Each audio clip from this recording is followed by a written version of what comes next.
Welcome back to The Extract. I'm Kyle Meyer, and next to me is one of the nicest guys in the wine business. And we're not even drinking your wine right now, dude. No, why drink ours when you have so many other great wines here to drink? No, it's a complete nerd alert. I'm next to one of the biggest near and dear nerds to my heart. Michael Officer, welcome. Thank you. It is a pleasure, dude. It is a pleasure having you in the chair.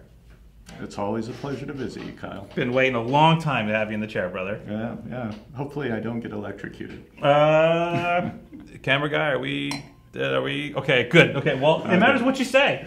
Yeah? You got 10 minutes. Yeah. It could go either way. Think hard. What is it? Circle. Close. Spot definitely wrong.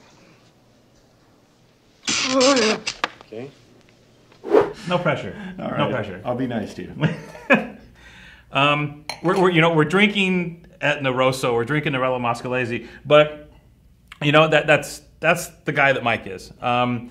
You have always been pushing the envelope. Always, you have always had a reverence towards what was and what is. At the same time, you've always had a forward-thinking mind with regards to what else is out there. And I can't think of a better combination of assets with regards to making wine and the perspective you come from making wine. And the first question I want to ask you, Mike, is where did this come from? Where did this kind of, you know what I mean? Like you were. Geez, where does it come from? That's a good question. Yeah. Talk to me. When you started drinking wine and when you started trying to figure this stuff out, like what space were you coming from? What did you cut your teeth on? Old Napa Cabernets from the 70s and the 80s. My sister, one night, I was living with her for the summer working in her restaurants, and she asked me if I wanted to have wine. And I said, why have wine when there's Welch's grape juice? And she said, well, have you ever had a good wine? I said, oh, they all taste the same, don't they? And so she poured me a late harvest Riesling, and I was floored. It's like, this is wine, this is great. And by the end of the evening, I was having different Cabernets from Napa, and I was amazed that the wines could taste so different, yet be made from the same grape. And, I was 19 years old, but it was a total eye-opening experience, and I was hooked. Yeah, and that was your epiphany. It was, right? Yep. And then you were like, okay, well, I'm not gonna. There's no money in making wine, so I'm not gonna get into it. So you got like a real job. To support my wine habit. Right. but then the wine bug struck again. Yeah, I kind of had a little mini life crisis and realized, if I wasn't careful, I was going to be 65 writing software, and not that there's anything wrong with that, but I didn't want to do that. So, being a real cork dork at the time, I knew I wanted to go into wine, and so started as a home winemaker, and after about 12 years, I was up to 300 cases a year in the garage, and my wife said, honey, we got to either take this forward or cut it back. Yeah. And so 98 was our first commercial year, and it's been great. Yeah. At that point in time, you were kind of in Australian wine as well, right? Very much so, because I was sent for management training to Australia for software, and I got the Aussie bug there. So so that very much shaped some of our early wines. Yeah. And also a lot of Australian winemakers were kind of coaching me on the side. Yeah. And but after a few years of that, I started to find my own voice with the varieties we were working with. Do you think where that reverence for old vines kind of emanated from? You think there was a little bit of that there, or partly, certainly. I mean, I did see this analogy between the old vine vineyards of California and the old vine vineyards of Barossa and McLaren Vale. But I also just think it's who I am. It's my personality. I mean, I love antiques. I love history. I love genealogy. All that, I'm fascinated by it, and I'm especially fascinated by the stories behind the vineyards. Who planted them, and what were their histories, and where did they come from? Right. And if I ever have time, I hope to write a book about it. But the winery's keeping me plenty busy. But it's liquid history. It is. Yeah. And I think it's important. Our past kind of frames our present and gives it gravitas, and I think for that reason we kind of owe a future to the past. No, Yeah. wow, that's You get that? It's kind of deep. You just blew my mind. Yeah. Sorry, What getting all philosophical. No, but it was awesome. What was your first Zinfandel epiphany? Were there any Zinfandels you were tasting at a particular point in time? You said, "Oh my God, if I can make wine like this, I am friggin' in it." No, for sure. I recall like some of the early Ravenswoods. Especially 84, 85, Dickerson, Old Hill from Joel. I mean, just blew me away. Raffinelli was another one when I was young that I just couldn't get enough of. Lytton Springs, but before it was Rich Lytton, the ugly label, the black label. Yeah. Sometimes they'd do ML and bottle, but when they didn't, they were really good. And I remember having strep throat one day and staying home from work, and I read Angel's Visit, Angel's Visits by David Darlington. And I read it just in that one day in bed, and I was like, this is what I want to do. This is so cool. Working with old vine vineyards. If this is out there, what else is? Yeah. So, but you started with Zen, but you expanded beyond that, and then you jumped into Syrah. Did, and now even whites. Yeah. How's the white thing going? It's going well. The people that are open-minded and try them are really liking them, but there's a lot of people who just say, no, I don't drink white. But there's as an historical aspect to the older white wine vineyards as there is to the red. Exactly, and in fact... Right? I mean, you talk about South Africa, you talk about Evan Sadie, you talk about these guys, and they're blowing it up right now. They're just killing it with the same exact type scenario. They are. And in California, although we do have, a decent amount of old vine vineyards, very, very, very little of that is white. There's just little bits and pieces. And sometimes even the whites, we pick out whites that are interplanted amongst the reds just to get enough whites. So, we do Campani Portus, which is a crazy old vine field blend of Gewürztraminer, Trousseau Gris, Roter Veltliner, Riesling, and some other crazy shit that we don't even know. And then we do a white called the derivative, Old Vine Simeon, Old Vine Colombard, Muscadel, and Palomino. So kind of like what Evan's doing in South Africa. Right. Yeah, it's fun. Outside of Zen, Syrah, Petit, are there other grape varieties you're like, God, I wish there was more of this old vine stuff here that I could really work with? Mourvedre. Really? Yeah. I'm a nut for Mourvedre. And so we do two. We do one from Bedrock Vineyard from vines that were planted in 1888. And then we do 2 acres, which is an old vine field blend, mostly Mourvedre, but with Petit Syrah, Pelersan, Alicante, Carignan, but generally about 75 to 80% Mourvedre. But that's the one, huh? Oh, yeah. I wish there was more Mourvedre, just period.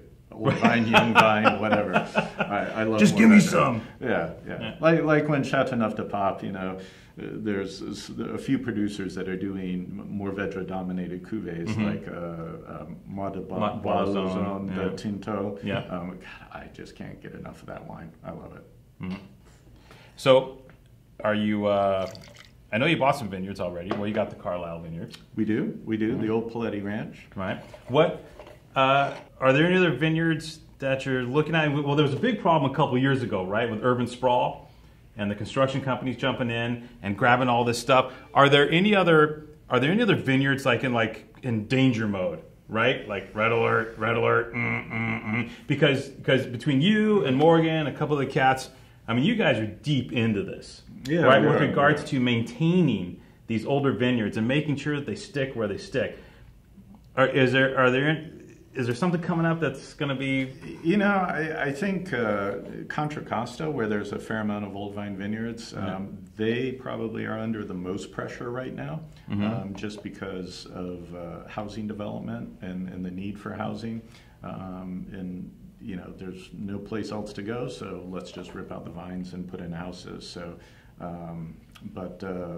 there are people that are trying to buy the vineyards to keep the vineyards in the ground, which is really encouraging. And I think, through the Historic Vineyard Society, which I co-founded with Morgan, Teagan, David Gates, Bob Violi, I think there's been a renewed interest in old vine vineyards and kind of a new awareness of just how special of a resource these are. I mean, not only do they make great wine, but they're our viticultural heritage. They represent our history. And, so I think through this awareness, there's people out there that are trying to keep these vineyards now in the ground rather than tearing them out for redevelopment, homes, whatever, or even just replanting to the variety du jour. Russian River, Pinot, Napa, Cabernet. Yeah. Have you guys taken cuttings from a lot of these vineyards, or is there a program involved with like preserving the potential heritage if the bulldozers do come? Absolutely, and in fact, we're working with Foundation Plant Sciences now in the Historic Vineyard Society to get them cuttings of all these oddball varieties that are in these vineyards to make sure that they do get preserved. Yeah.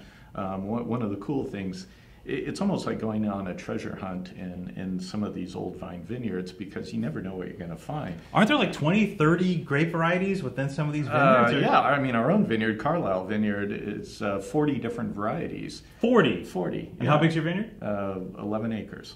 So, and when we've discovered things out there like Persan, there's what, four hectares of Persan in the world. We've discovered Millard. There's like 25 hectares of Millard in the world. I was doing a map for one vineyard owner and came across 2 vines, and I was like, God, I don't recognize these. And so we sent them in for a DNA analysis. Turns out it's San Vicetro, which is a variety that the Italians didn't even identify until 2002.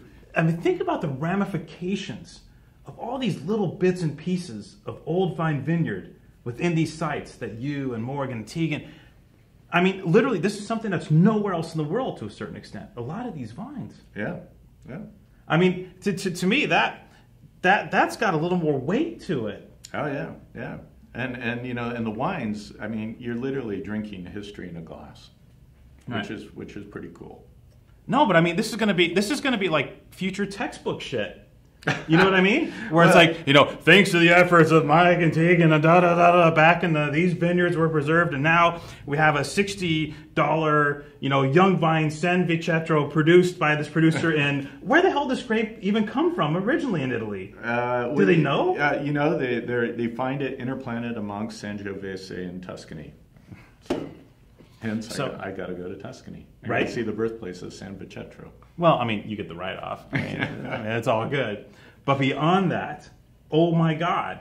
I mean, there's weight there from a wine dork standpoint. And UC Davis, Axel Borg, who runs the research center and library, is very, very interested in what we're doing. So I've turned over all of my vineyard maps that I've done to Axel Borg so that they can archive them in the UC Davis library now. Yeah.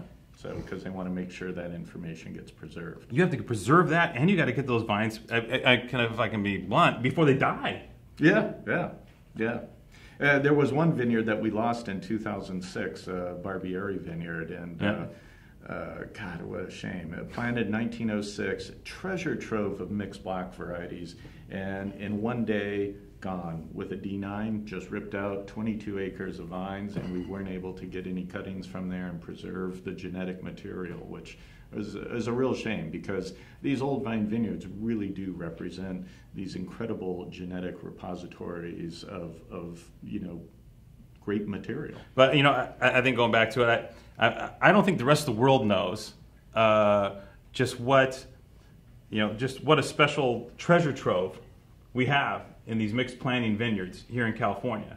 Because, absolutely. Yeah, because even in Australia, it was just like Mataro and da-da-da. We don't talk about the whole concept of mixed blacks with these classic old Australian vineyards. It was much more structured in its presentation of old grape varieties to those vineyards.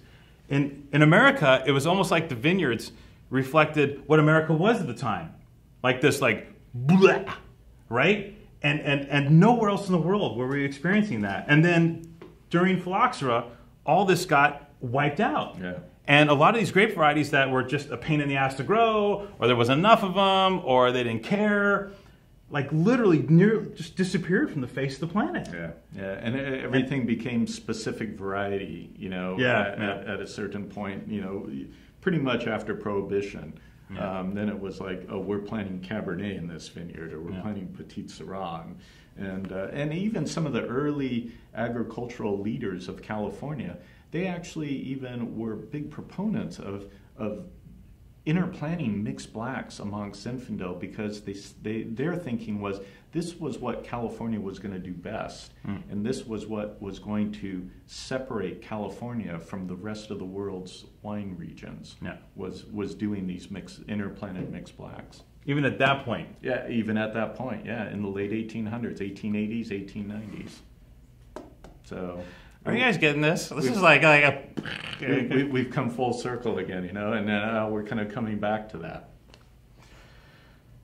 Okay. No, from a wine dork standpoint, this does not get better. Okay, so next to me you got a guy who makes kick-ass wine with a complete respect for what happened in California. Well, not just California, but even the rest of the world for the last 200 years. And not only that, but preserving the integrity of what's going into the bottles, as well as moving forward what may potentially go into bottles, both here and the rest of the world. Mark my words. Very important interview here today. Hope you all were taking notes, or you can watch it again, right? Because you can take notes after. Michael Officer, God bless you, sir. Thank you as always, Kyle. Yeah, don't stop. Always a pleasure. I can't stop. Yeah, keep flying the flag. Don't stop doing what you're doing. Keep pushing forward. And you're probably making a little bit of wine from this gig now, so it's okay. Yeah, a little bit. Cheers. Cheers.